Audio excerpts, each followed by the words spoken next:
Okay, welcome to the deep dive. Today we're looking at something that might seem pretty simple at first glance. Yeah, it's not some dense academic paper this time. No, exactly. Our source material is actually an episode outline from a beginner English language learning series. And it's focused specifically on daily routines. Right.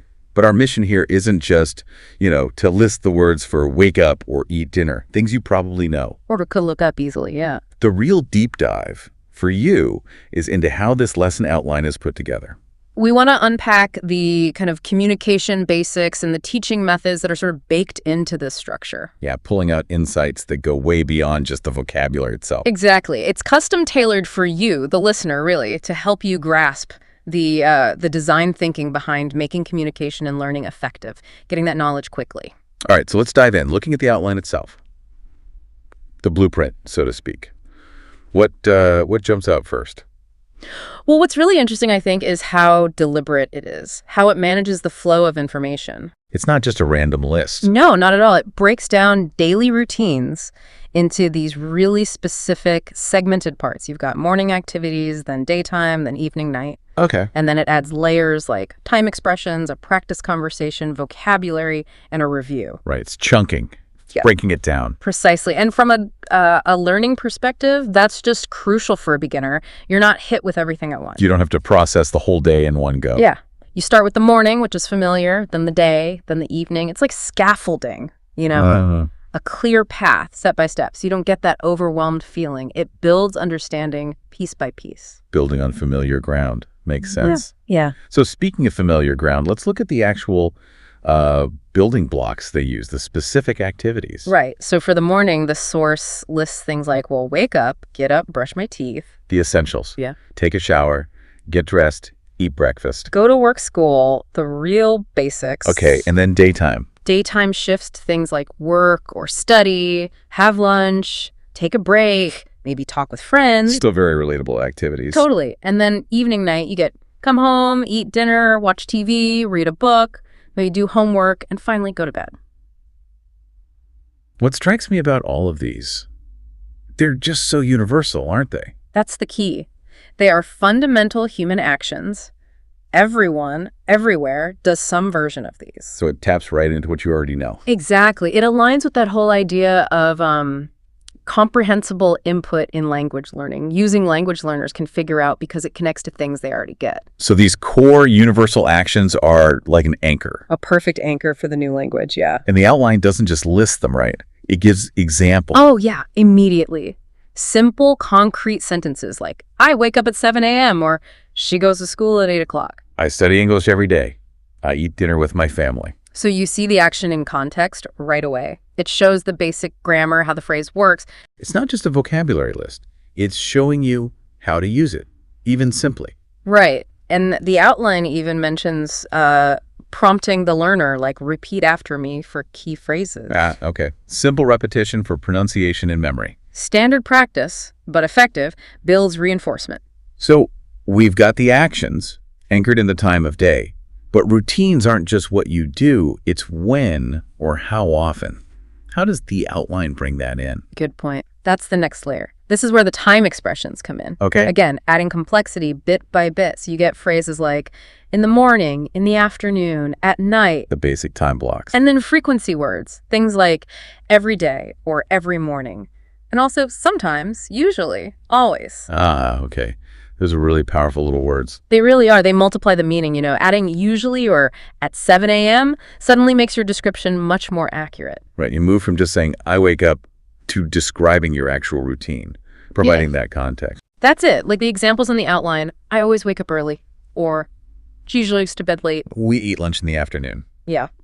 Yeah, you see how just one or two extra words makes it so much more precise. Definitely. And this all builds towards, well, what I think is maybe the most practical part. Which is? The practice conversation section. This is where it really comes alive. Right, putting the pieces together. Application. Exactly. It shifts from just presenting the bits of language to showing how you actually use them in an interaction. Because that's the goal, right, to communicate. Precisely, building that communicative competence. So what does the conversation in the outline look like? It's a simple back and forth. Like, person A asks, what time do you wake up? And B answers, I wake up at 6:30. Simple. Then A asks, What do you do after that? And B lists things. I brush my teeth, take a shower, and eat breakfast, using the vocabulary. Okay. Then maybe asking about work. What time do you go to work? Answer, I leave at 8 o'clock. And it covers the evening, too. Yeah. And in the evening, B says, I relax, eat dinner, and go to bed at 10. It's like a mini script using everything they just learned. It's a perfect example of controlled practice. It gives you a model. And you can see how a real conversation might flow. Right. By engaging with it, maybe repeating it, maybe swapping in your own times, you're actively using the information. Active recall makes it stick better. Definitely. It strengthens the memory and makes the language easier to grab when you need it later. It shows you how to use those building blocks. Okay, so after the practice, the outline seems to wrap up with vocabulary and review. Yeah. The final steps are about consolidation, reinforcing the learning. Makes sense. Solidify what you've covered. So the vocabulary table is just a handy reference. Pairs the phrase like wake up with a really simple definition. Like open your eyes in the morning. Very clear. Or go to bed, sleep at night. Straightforward. And the quick review. That just explicitly lists the goals again, reminds you what you were supposed to learn. Like being able to talk about your routine. Use time expressions, talk about morning, day, and night. It confirms what you should have picked up. Gives you that sense of, okay, I got this. Exactly. And guides you on maybe what you need to practice more. So if we step back now and look at the whole design, analyzing this outline, what does it really tell us? Beyond just the English words for routines. I think it reveals a really effective model for how to structure information for learning.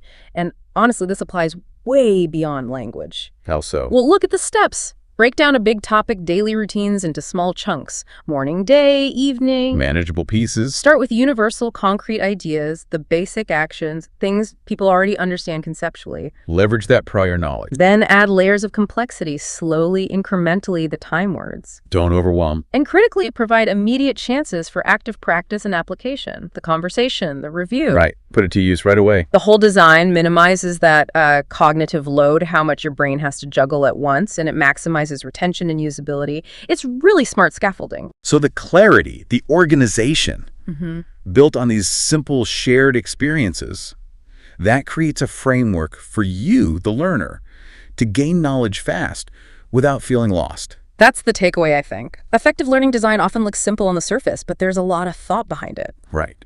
So we've walked through this seemingly basic English lesson outline. But doing that, we've pulled out some pretty powerful ideas about designing communication, designing learning. Yeah, managing complexity, using familiar concepts, building step by step, focusing on active use. It really makes you think, doesn't it? It leaves us with this kind of, this thought to ponder. Think about how our shared everyday routines, just waking up, eating, working, sleeping, how they form this kind of fundamental, almost universal language. Like a pre-linguistic vocabulary. Exactly. A language of human experience. Activities we all share that provide this common ground. And effective communication design, like this outline, taps right into that shared ground. Yeah, to introduce new things, new words, new concepts, making learning feel more intuitive, more accessible. It reminds you that even before we learn the specific words, we often share the basic experiences those words describe. It's a powerful starting point. It really is. And it's interesting, the source outline even hints at the next topic. Oh yeah, what's that?